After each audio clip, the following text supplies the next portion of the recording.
Hello, it's Matt, and today I want to give you my first impressions of Fresno, California, where I just moved from Indianapolis with my girlfriend and my dog. And in my quick little Fresno first impressions video, I'm going to refer to some notes I took here on my phone. So we live on the north side of Fresno, California, not in the city, which I'm really glad we chose not to live in the city. I'll touch on this more in a moment, but like in Indianapolis, where I come from and have lived for basically the past 15 years or so, despite living in Atlanta for a short time. Living in downtown Indy, there's some pretty hip and cool places to live that are desirable to be. In Fresno, I have not really found that area whatsoever, aside from the Tower District, which I'll touch on here in a little bit. But we moved here because my girlfriend is a nurse who is now a travel nurse. And we basically moved here because she has 1 year of experience, and Fresno, California was not her first choice or our first choice. It's been a long time dream of mine to move to California. Somewhere Southern California, particularly San Diego is kind of where I was thinking, maybe somewhere between San Diego and LA because, the weather is great and it's just a cool place to be, apparently. We visited this area, San Diego, Los Angeles, Santa Monica, all that stuff, several times, and it's super cool. And just the idea of like better weather. If you're from the Midwest, you can relate. Winter sucks in the Midwest. Summers are pretty good, but so we moved here for travel nursing. So basically, my girlfriend can make more money. She basically makes like 3 times as much money in California here as a travel nurse as in Indianapolis. So living in Indianapolis as a nurse doesn't really make a lot of sense, in terms of money when you could do travel nursing and make 3 times as much money. So that's the main reason why we're here in Fresno. And as far as time of year goes, right now is like January 10th, I believe.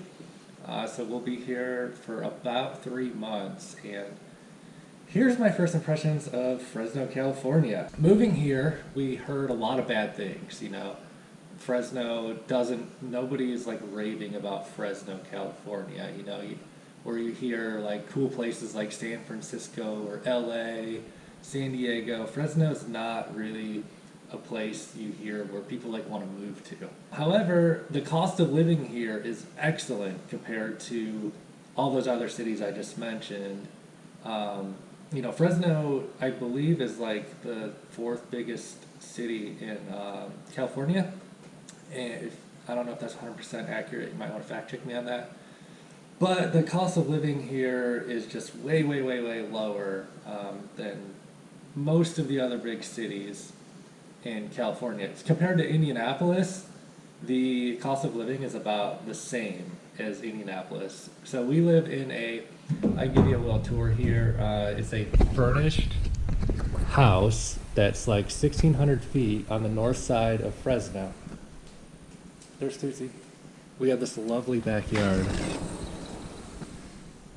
And it's so nice just to be able to step out here in the dead of winter in Fresno, like not wearing a coat. I mean, it's chilly. It's probably like 50 degrees.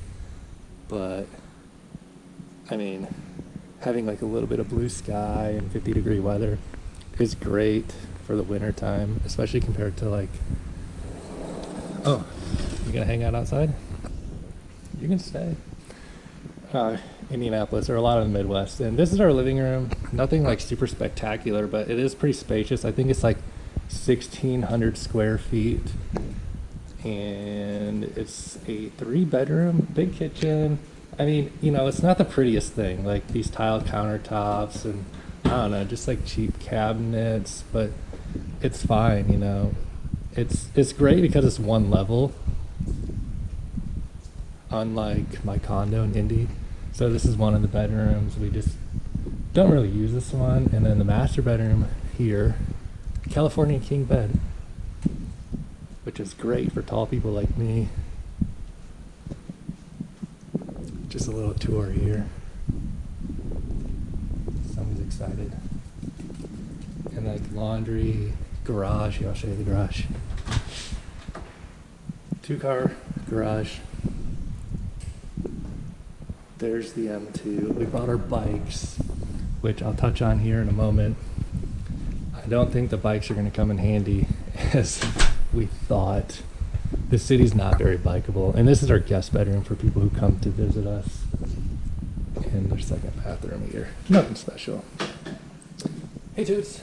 Oh, a wood-burning fireplace, which apparently there's burn days and non-burn days, so we'll basically never use our wood-burning fireplace, unfortunately.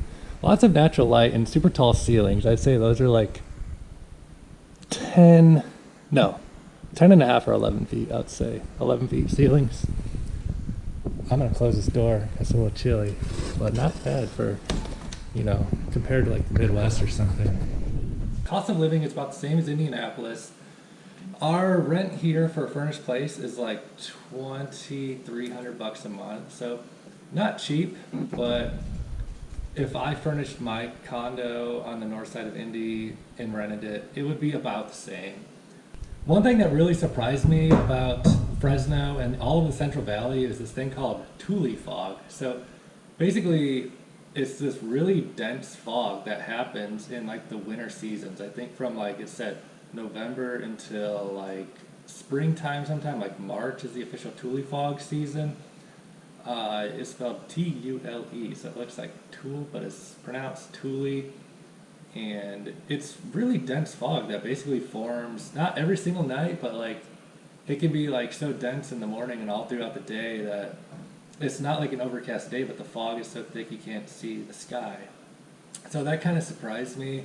And then going on like longer drives, like out in the mountains is like really neat kind of, because like Fresno is about an hour, less than an hour from the Sierra Nevada mountains, which are beautiful, and like lots of natural parks like Yosemite National Forest, Kings Canyon, the Sequoia National Forest, so like all these mountain ranges, and skiing, which I'm really looking forward to doing some skiing. But driving out to the mountains, like it seems like 2 times this has happened to me, driving out to the mountains, like you get to like elevation 2,000 to 3,000, and the fog starts getting really thick to like you really can't even see like further than like 50 to 100 feet in front of you, and it can change like quickly. Like you might be able to see like 200 feet, and then it'll shrink down to like you can only see 50 feet. So it makes for like dangerous driving conditions for sure. You got to be really careful. Luckily, I haven't had any real like traffic concerns out in the mountains, but like it'll get really thick fog, and then suddenly like right around like 4,000 feet or so, you'll just kind of break through it, and like it'll be super foggy for like miles to no fog at all, and everything just clears up, and you can just kind of see like all the fog sitting and floating like above the mountains in the rear view mirror and over the mountains. It's really cool to look at and just really unique, which kind of brings me to another point.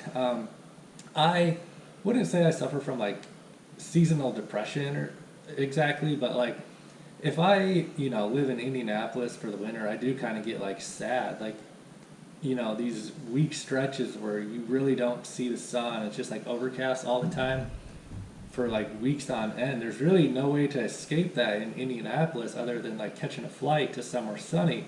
Here it seems like all you really need to do is get in your car and go for like a 45-minute drive, and once you reach like the mountains, drive up the mountains, like you just kind of break through the weather and you're in a different climate. The temperatures drop, the dew point drops, the sky gets really clear and blue from my experience driving out there so far. So it's really kind of neat that, the other day, for example, it was like a really like super foggy day. Like I'm saying, that the tule fog was like really thick. I went to the gym, and after my gym session, I was like, looking at the weather, and it looked like the sun wasn't going to come out, and I was like, this kind of sucks. I want to go for a drive to the mountains. One, I just like driving in the mountains, I've learned, which I already kind of knew that I like driving, obviously. But so I went for a drive in the mountains, and like it's just really cool to me that you just go for a drive, a beautiful drive, and then suddenly you're like almost like rewarded with. Is it going to record? Is it going to stop? Okay. The camera just stopped recording for. So I get to the top of the mountain, break through the fog, and everything is just sunny and beautiful, and that's really cool that you can't do that in Indianapolis or anywhere in the Midwest that I know of. Basically, the weather you have, you're just kind of stuck with. But if you live near a tall mountain range, you can do that. So that's kind of neat. It's really neat living here in the Central Valley, not necessarily for being in the Central Valley, but because of proximity of all the different things, like all of the national parks, like I was saying, Yosemite National Forest. We went for a hike in Mariposa Grove, which is just south of the main Yosemite National Forest parks, to see the giant sequoias. And like, we went for like an 8-mile hike out in the woods, and it was just so cool to like get out in nature and see these giant trees that are like 2,400 years old is the estimated age, I believe, but they are just incredible, like bigger, way bigger than like my arm span. I want to say like they're like 25 feet wide, which is just incredible to see like a tree like that old, and just getting out and in nature out there, like out in the 7,000 foot elevation, roughly 6,000 feet. And, in the wintertime especially, because that's like low season for Yosemite National Forest, and that the snow can be a problem. So I think it really just kind of like deters people from going out there in the winter so much as in the summer months. But we had like perfect hiking weather. Like it was like 50 degrees and sunny, which was like perfect, just like basic. I did a base layer, a merino wool long sleeve with a polyester like undershirt, and like other than like the beginning of the hike when we had like our third layer coat over, we shed that off, put it in the backpack, and like it was like perfect hiking weather, just jeans, boots, and long sleeves, and like mid 50s. Like in the summer, I would think it'd get pretty hot hiking out there, doing kind of a more strenuous hike or walk or whatever. But in the wintertime, it was perfect, and like not many people out there at all. Like just the right amount of people where like you might like come across somebody and they'll take a picture for you together, so you don't have to have all selfies or just like one person taking a picture of another person, and you can reciprocate and give them a picture as well if you know how to operate their fancy special equipment. We've noticed a lot of people, a majority, it feels like, of the people that were out there seem to be visiting our national parks here in California, more so than like local residents. So it just kind of seemed like people with like accents, and they looked like they were from somewhere else, or sounded like they were from somewhere else other than the U.S. Now let me talk a little bit more about Fresno, where we live, and like the culture in that. Like I was saying, downtown Fresno doesn't seem like a place you would really want to hang out or be, based on my experience so far. I'd like to get out and explore the Tower District more. We drove through it once together. I drove through it once by myself and kind of just drove around and looked at like the neighborhoods and stuff surrounding it. As far as like comparing it to Indianapolis, I'd say it's pretty similar to Fountain Square, if you've ever been to Fountain Square in Indianapolis. Now, Fountain Square in Indianapolis is an interesting area where it's kind of like this up and coming, definitely more so like now than it was 5 years ago. It's like an up and coming, like trendy area, hipster kind of vibe, cool stuff to do, just bars, pubs, all that sort of stuff, coffee shops, a trendy area to hang out. And then it's also like mixed in with like the neighborhoods and stuff. You'll have like a nice like $400,000 fresh renovated house, all brand new, updated, everything, like basically top notch, for Indianapolis. And then like two houses over, it'll be like a little crack house, or just like sketchy people walking around. Now that's Fountain Square, but this really reminds me, the Tower District kind of reminds me of Fountain Square in a lot of ways. Now, I haven't really spent enough time to be there. It seems like definitely a place I would go. We want to go check out like Sequoia Brewing and hang out, just check it out, like, on a Friday night or Saturday afternoon, just kind of check out the vibe there. But that really seems to be about the extent of like the trendy kind of areas here. Now, the north side is nice, kind of like the north side of Indy. Reminds me a lot of like Carmel and Fishers, more so probably Carmel, I would say. but it's really just like spread out. You'll have like an entire like massive block of like retail, like Dick's Sporting Goods, REI, Starbucks, Whole Foods, Costco, all on one block, and like another block over, it'll be like a really nice like suburban middle class neighborhood with like nice homes, and it's just like rinse and repeat that. Or you'll have like huge blocks of just like repetitive,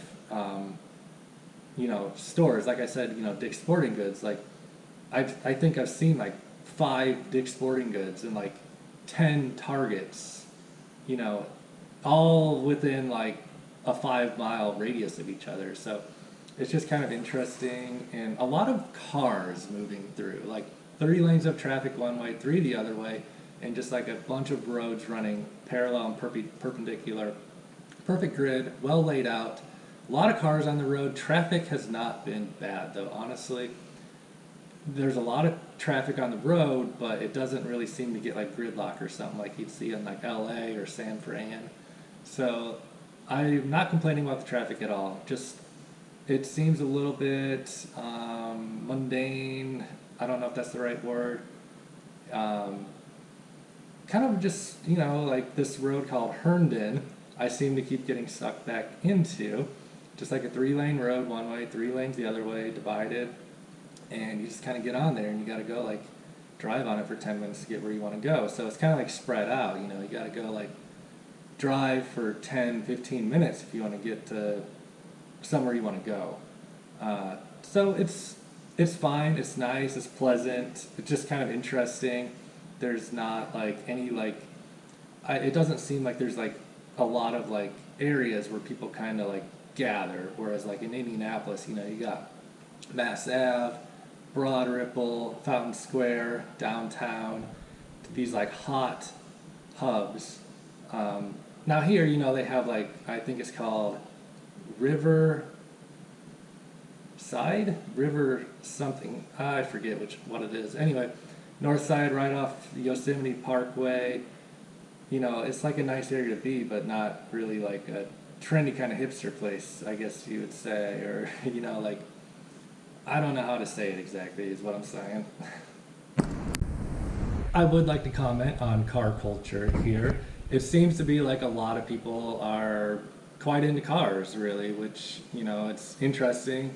In Indianapolis, it's not really the same. I mean, you definitely have like a car culture, but like, I feel like maybe it's just because there's more cars on the road and more traffic, but I feel like if I'm out driving, pretty likely to like just see some interesting cars, high performance, like sports cars and that sort of thing, or modified cars. I just don't really see it quite as much in Indianapolis, I guess you could say. A lot of like custom plates here, you see that everywhere, I suppose, but I feel like I've noticed like a lot more people into like doing the custom plates and stuff. Overall, I'd say the biggest benefits to living here in Fresno is just the change of scenery, something kind of like new and exciting, like living near the mountains. I'm really looking forward to getting out in the mountains and driving some more. I had already like 2 really good driving days out in the mountains. There's this highway called Highway 245 south of this place called Badger, basically directly east from here. It's literally like such like tight twists and turns. I was having an absolute blast driving this road, and I don't get car sick. I've never been car sick that I can recall in my life, or having motion sickness, but I literally made myself car sick driving this road. Like, I was driving it so hard, it was so fun, I was having a blast. Like, this road was made for my BMW M2, or like a small nimble sports car or motorcycle. Wonderful driving, perfectly like smooth paved roads, switchbacks, like turned, like berms going around the corners and stuff. Absolute blast. My car definitely took some wear and tear. But it was really, really fun. But I literally like got car sick, and I just had to like slow down and stop, or not stop, but basically I had to bail on my own driving day, which made me really just question my whole life right there. It's like, I thought this is what I wanted, but I'll be back. Definitely I'll be back out there, and I'm going to go from, I would say if you are in the area, drive the 245 coming from the south going north, so you climb the hill.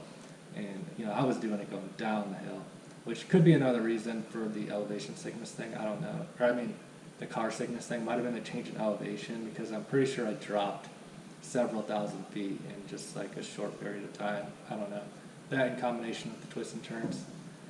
So yeah, living near the mountains is beautiful. I'm really looking forward to going to like China Peak to go skiing. I actually just drove out there. I don't want to go without my girlfriend the first time, but I think I'm going to start going without her on her work days. If you want to go skiing and you live in Fresno, I'd definitely check out China Peak, because that's like the closest place you can go.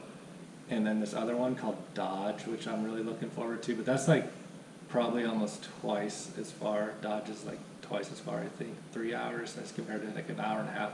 But there's this thing called the Party Bus that goes every Monday. They leave from Sequoia Brewing, I believe, on the north side of Fresno, near like Clovis. And you just get on the bus, and like the fee I think is changing over time. So I think right now it's like about $70 for the bus ride and your lift ticket. So that's like a really good deal. Like the lift ticket alone is like, it costs the same amount as like the bus ride plus, the bus ride plus the lift ticket. So if you're coming from Fresno, it makes a lot of sense to go on Monday, unless you have to work or something, which kind of makes me wonder, like, why do they do the party bus on Monday? Why wouldn't they do that on like Saturday or Sunday, when probably more people are off work?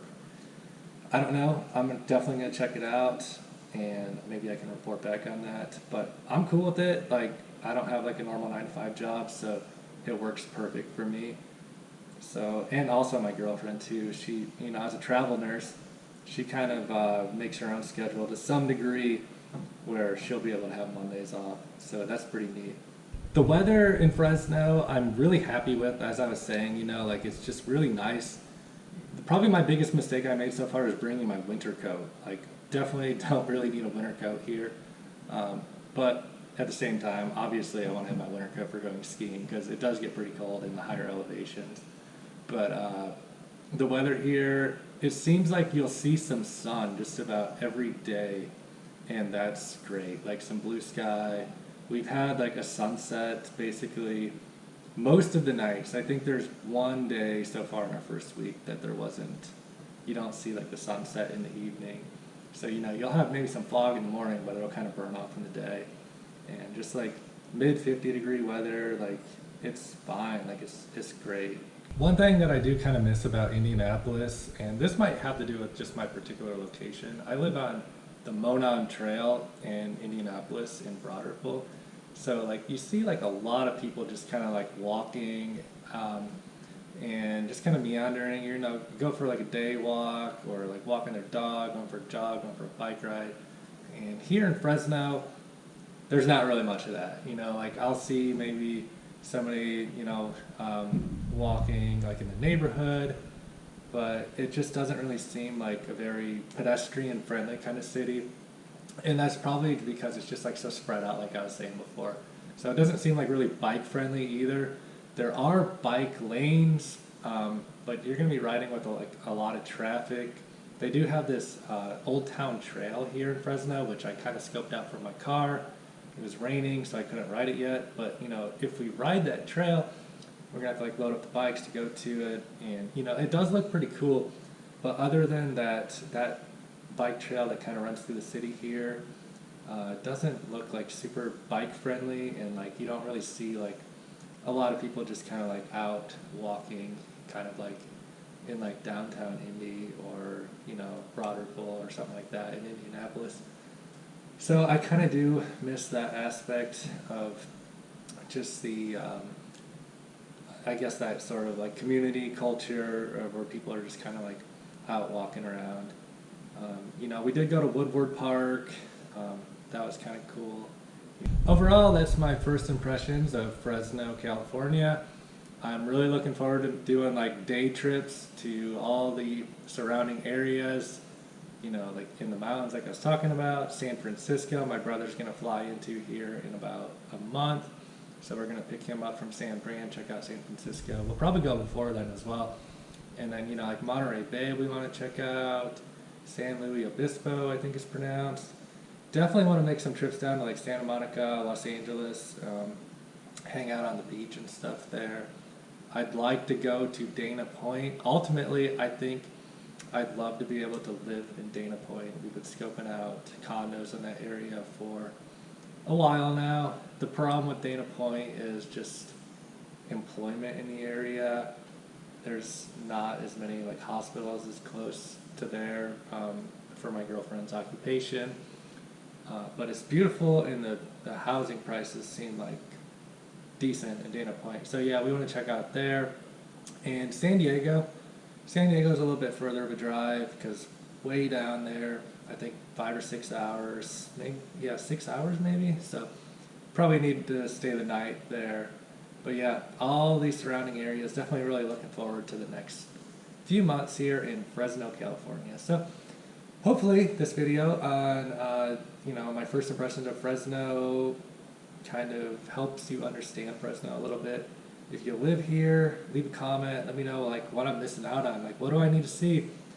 We checked out some of the farmers market, or one of the farmers markets, the Vineyard Farmers Market. That was really cool. We got a bunch of local produce and meat and stuff there. So yeah, overall, liking Fresno so far. And thanks for watching the video, guys. Matt here with Tail Happy. I'm going to start uploading more of my day adventures around here in the Fresno area. So thanks for watching. Click like and share. Subscribe if you like this content and you're new. And I'll see you in my next video. Bye, guys. One other thing I want to say about Fresno, California in first impressions. This gym called George Brown seems to have this place by the balls. I'm a Lifetime Fitness member and a YMCA member. And I thought for sure coming here they would have one of those. YMCA is everywhere. Lifetime Fitness is in a lot of places. I looked that up in advance. Lifetime's not here, canceled. Paused my membership at Lifetime. Did not pause my YMCA membership in advance because I thought for sure they'd be here, but they're not. It's basically, as far as big box gyms go, I don't see like any LA Fitnesses. They do have Planet Fitness, which I'm not sure I'm ready for that. But the George Brown, I signed up, I'm doing a week trial there. The gym prices here seem to be lower, surprisingly. I think it's like $30 a month roughly for George Brown. But yeah, George Brown is like taking over. Like, there's 4, I think, locations here on the north side. Big George Brown GB3 gyms. They're nice, or the one I've been to anyway. So far, I went to the one on Palm, which is by the north one, but not the north one. So yeah, just interesting that it seems George Brown is like basically your only big box option gym here. No Gold's gyms, none of the normal big ones you really see. So interesting about Fresno. Also, I was gonna say we drove 2 cars to Fresno, California. I took my BMW M2 and my girlfriend took her GMC Terrain SLT. She just bought that not too long ago. But anyway, yeah, 2 cars. It's a long travel time, and it's winter. So I left my car on summer tires because I thought, when I got here, I'd want my summer tires.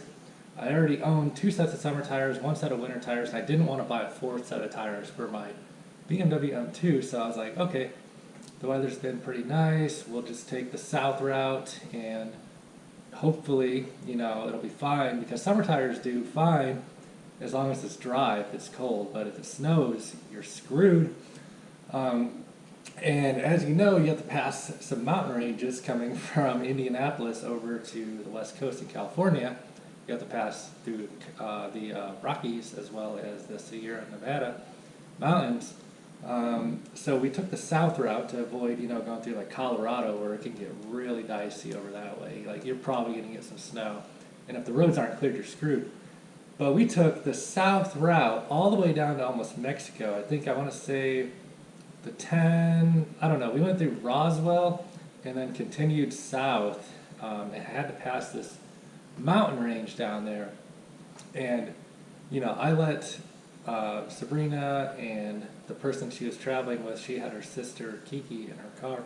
If we encounter snow, I'm screwed. But like, we we tried to avoid snow at all costs, and sure enough, what happens? Right in the area where we don't want it to snow, we get to like we're going up this mountain, and it starts to snow, and oh my God, it was the craziest thing I have ever done in a car. By far, I've done a lot of crazy things in my car, very regularly, a lot of crazy things, but driving down a steep mountain in a blizzard, downhill, nowhere to pull off, it was crazy. Like my car was sliding sideways. There was times I was literally going 11 miles an hour on the interstate, and I knew for sure I was gonna crash my car. Like it was over. I was like, there was several times. Okay, so they're in the car, they're in their GMC terrain behind me, following me. I'm going 11 miles an hour, freaking out. We're on the phone. It's 11 o'clock at night and snowing. That just came out of nowhere. It's easily, like I said, the craziest thing I've ever done. My heart was racing for 30, 45 minutes, an hour, just going down this hill. Never ending, like downhill for like 10 miles. But somehow we ended up making it to the bottom of the mountain, and I'm traumatized by ever seeing snow on a mountain again, or snow in a car. I've driven on winter tires in my Shelby GT500. I got stuck with parking lots, flat parking lots, but that was just like the craziest experience of my life. Maybe not in my life, but it ranks up there. There was times like my car, like the back tires were like sliding in the ditch, and somehow I didn't cause any damage to the car. I don't know. I got really lucky. Definitely, I would say having the manual transmission saved my butt big time, because there's times like I had all the stability control on and everything, but like the back tires just like locked up and it slid, and like the car was not straightening itself out with the stability control. Going 11 miles an hour, and all I did is just push the clutch in and like just let it coast, with the engine detached from the drivetrain. Pretty wild. I don't know how we made it out of there. But if you're making a trip across the country, don't do it on winter tires or summer tires in the wintertime. Don't do it.